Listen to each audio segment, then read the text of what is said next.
പരിശുദ്ധ പരമ ദിവ്യകാരുണ്യത്തിന് നേരവും ആരാധനയും സ്തുതിയും പൂഴ്ചയും ഉണ്ടായിരിക്കട്ടെ. അനന്ത കാരുണ്യത്തിനുറവിടമായ കർത്താവെ, പരിശുദ്ധമായ ഒരു ദിവസം കൂടി ഞങ്ങൾക്ക് നൽകി അനുഗ്രഹിച്ചതിനെ ഓർത്ത് നന്ദി പറയാം.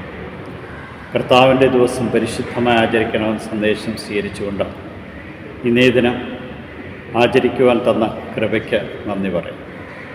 ഇന്നത്തെ തിരുവചനത്തിലൂടെ സിയോൻ പുത്രി ആഹ്ലാദിക്കുക, നിന്നെ ആശ്വസിപ്പിക്കുവാൻ ഇതാ ഒരുവൻ വരുന്നു, ആ ആശ്വാസത്തിൽ നിലനിൽക്കുവാനുള്ള വലിയൊരു വിളി നൽകി അനുഗ്രഹിച്ചതിനെ ഓർത്ത് നന്ദി പറയും.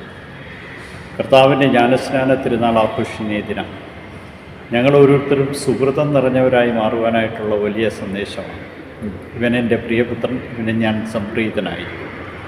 ദൈവം സംപ്രീതനാകുന്നവരിലാണ് ദൈവത്തിൻ്റെ കൃപയും അനുഗ്രഹവും എപ്പോഴും നിലനിൽക്കുക. ഈ സംപ്രീതിയാൽ നിറഞ്ഞുകൊണ്ട് തൻ്റെ ശുശ്രൂഷ ഏറ്റെടുത്ത കർത്താവിനെ നമുക്ക് ഇന്നത്തെ വചനത്തിൽ കണ്ടുമുട്ടാൻ കഴിയും. 2 പ്രാവശ്യമാണ് പിതാവിൻ്റെ സ്വരം കേൾക്കാനായിട്ട് സാധിക്കുന്ന ഈ സുവിശേഷം രേഖപ്പെടുത്തുന്നത്. ഒന്ന്, ദൗത്യം ആരംഭിക്കുന്ന ഇന്നേ ദിനം, ജ്ഞാനസ്നാന ദിനം, കർത്താവ് സ്വരം കേട്ടു, ഇവൻ എൻ്റെ പ്രിയപ്തിവിന് ഞാൻ സംപ്രീതനായി. അവനെ ശക്തിപ്പെടുത്തുകയാണ് ദൗത്യം ആരംഭിക്കുക.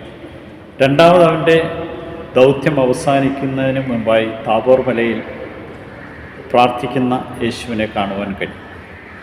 അവൻ തൻ്റെ ദൗത്യം എടുക്കുവാൻ ശക്തനാണോ, സാധിക്കുമോ എന്നുള്ള ആകുലതയിലായിരിക്കണം. അതുകൊണ്ടാണ് അവനെ ശക്തിപ്പെടുത്തിക്കൊണ്ട് വീണ്ടും കേട്ടത്, ഇവൻ എൻ്റെ പ്രിയപുത്രൻ, ഇവന് ഞാൻ സംപ്രീതൻ. നമ്മൾ ഓരോരുത്തരും ദൈവത്തിൻ്റെ സംപ്രീതിക്ക് പാത്രീഭവിക്കുവാനായിട്ട് കഴിയുന്ന വിധത്തിൽ നമ്മുടെ ജീവിതത്തെ ക്രമപ്പെടുത്തി മുന്നോട്ട് കൊണ്ടുപോകാനായിട്ട് സാധിക്കണം. നമ്മുടെ വീട്ടിൽ തളർന്നു പോയവർ കാണാം. നമ്മുടെ വീട്ടിൽ പരസഹായമില്ലാതെ ഒന്നും ചെയ്യാൻ കഴിയാത്തവർ കാണാം. പലരും അവരുടെ ശരീരത്തെ ഓർത്ത്, അവരുടെ അവസ്ഥയെ ഓർത്ത് ദുഃഖിച്ചിരിക്കുന്നവർ കാണാം. അവരെയൊക്കെ പോസിറ്റീവ് സ്ട്രോക്ക് കൊടുത്ത ജീവിതത്തിലേക്ക് തിരികെ കൊണ്ടുവരിക എന്നുള്ളതാണ് ഏറ്റവും പരമപ്രധാനമായിട്ടുള്ള നമ്മുടെ കർത്തവ്യം. എങ്കിലേ ഈ ജ്ഞാനസ്നാനം സ്വീകരിച്ച നമുക്കുള്ള വലിയൊരു ദൗത്യം പങ്കുചേരുവാൻ കഴിയും. ഇന്ന് പ്രത്യേകമായിട്ടും ദൈവത്തിരുസന്നിധിയിൽ നമ്മെ സമർപ്പിച്ചുകൊണ്ടാണ് അവിടുത്തെ അനുഗ്രഹത്തിനായി നമ്മെ സമ്പൂർണ്ണമായിട്ടും വിട്ടുകൊടുക്കാം. അവിടുത്തെ കൃപയും അനുഗ്രഹവും നമ്മുടെ മേൽ ചൊരിഞ്ഞ് നമ്മെ ഓരോരുത്തരെയും അവിടുത്തെ സ്വന്തമായി തീരുവാൻ ഇന്നത്തെ ദിനം നമുക്ക് ലഭിച്ച ജ്ഞാനസ്നാനത്തിൻ്റെ വിളി, അഭിഷേകം, അത് നിലനിർത്തി ജീവിക്കുവാൻ ആവശ്യമായ കൃപകൾ നൽകി അനുഗ്രഹിക്കുന്നതിനെ ഓർത്ത് ദൈവത്തിന് നന്ദി പറഞ്ഞുകൊണ്ട് ഈ ദിവസത്തെ സമർപ്പിക്കാം. യൂതന്മാരുടെ രാജാവായ നസ്രേക്കാരൻ യേശുവെ, പെട്ടെന്നുള്ള മരണത്തെ അപകടങ്ങളെ കാത്തുകൊള്ളണമേ.